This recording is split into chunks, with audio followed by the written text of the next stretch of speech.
I started my research from the texts, from Shakespeare's life, from what was happening in England at the time. I thought the king had more affected the Duke of Albany. I researched heavily the period where the play was set in the 8th century, just to see what life was like, how people ruled. I also explored the black presence in Britain at around that time and what that might or might not have looked like. So I did a lot of work to give myself a solid base, as it were, to base my production on. What was important to me was that whoever ruled by the sword. And if this King Lear was the strongest man around, everyone followed him, regardless of colour. That didn't matter. With my power, preeminence, and all the large effects that droop with majesty. There were elements in that I was quite sure about. For instance, working with Teo on the sound, I had a very strong idea of how the sound should be made.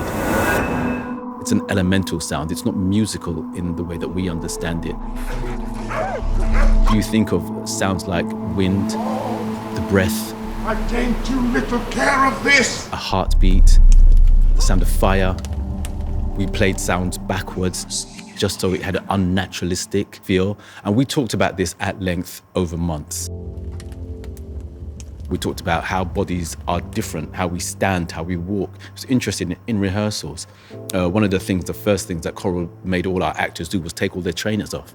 She would say, trainers make us walk in a particular way. It's a very modern way of walking. And she had them take all their trainers off and get their feet really back on the ground. My sister, and prize me at her worth.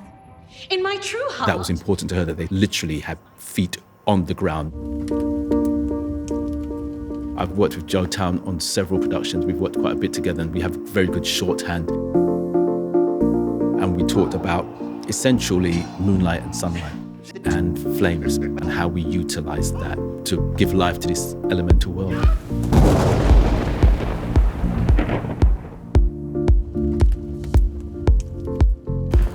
I think generally I tend to let my actors do what their instinct is telling them about the character. And then from there, I kind of take what I think is absolutely right.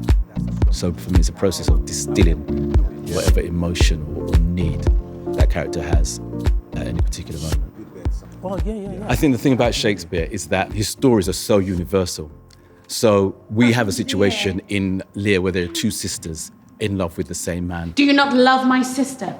And then we turn on our TV and we watch a very similar type situation in, say, EastEnders. I never shall endure her.